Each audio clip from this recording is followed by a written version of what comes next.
বন্ধুরা, আজকে আমি তোমাদের সামনে একটা নতুন ভিডিও নিয়ে চলে এসেছি। সেটা হলো আমার কিছুদিন আগে আমার বাবার বাড়ি বিপত্তারিণী পুজো গেছে, তারই একটি ছোট্ট মিনি ব্লগ তোমাদের সামনে শেয়ার করছি। তো দেখো, এখানে বিপত্তারিণী পুজোর দিন সকালবেলা আমরা সবাই স্নান করে রেডি হয়ে, দেখো আমাদের পুজোর আগের দিন উপোস থেকে সবাই সুতো করে, তো সুতো আমরা আগের দিনই করে নিই। আর তারপরে রান্নার লোক চলে এসেছে, এখানে রান্না বান্না হচ্ছে, খিচুড়ি, সবজি, পাঁচমিশালি তরকারি, পোলাও, তারপরে চাটনি, পায়েস, পনির সবই হয়। তো আমরা দেখো পুজোর দিন সকালবেলা সবাই জল ভরতে যাচ্ছি আমাদের বাড়ির সামনে যে বাড়ির সামনে যে নদী আছে, পুনর্ভবা নদী, তো সেখানেই আমরা সবাই জল ভরতে যাচ্ছি বাড়ির সবাই মিলে। আমরা খুব আনন্দ করি পুজোর দিন। দেখো আমরা নাচতে নাচতে জল ভরতে যাচ্ছি, সবাই মিলে খুব আনন্দ করি। একটা দিন আমরা সারা বছর অপেক্ষা করি থাকি এই দিনের জন্য। তো আমাদের বাড়ির সামনেই নদী, তো সেই নদীতেই আমরা জল ভরি। তো দেখো আমরা চলে এসেছি, এটা হচ্ছে আমাদের নদী।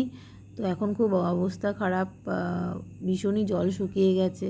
তো দেখো এখান থেকে জল ভরে আমরা বাড়িতে চলে এসেছি। তো পুজো শুরু হয়ে গেছে, অনেকেই সবাই উপোস থাকে পাড়ার। দেখো সবাই বসে গেছে আর পুজো শুরু হয়ে গেছে, ঠাকুরমশাই পুজো করছে। তো এবার রথের পরের দিন পুজো পড়েছিল।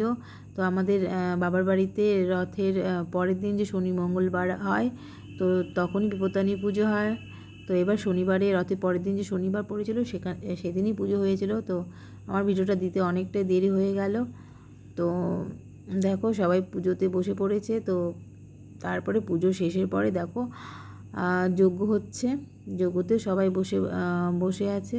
তো এখানে দেখো যারা পুজোতে নিমন্ত্রণিত থাকে, তো তাদের জন্য দেখো খিচুড়ি, সবজি, পাঁচমিশালি সবজি, চাটনি, দই, লুচি, পায়েস, চাটনি, মিষ্টি সবই ব্যবস্থা থাকে। তো দেখো সবাই প্রসাদ খাচ্ছে, প্রসাদ খেতে বসে পড়েছে সবাই। আমরা খুব আনন্দ মজা করে কাটাই, একটা দিনের জন্য আমরা সারা বছর অপেক্ষা করে থাকি। তো দেখো সবাই প্রসাদ খাচ্ছে। তো পুজো শেষে আমরা বাড়ির সবাই মিলে খুব আনন্দ করি, নাচ করি। তো দেখো সবাই নাচ করছে, আমরা খুব আনন্দ করি। তো ভিডিওটা তোমাদের কেমন লাগলো অবশ্যই কমেন্ট করে জানিও। চলো ভিডিওটা আজকের মতো এখানে শেষ করছি। টাটা, বাই বাই, সবাই ভালো থেকো, সুস্থ থেকো।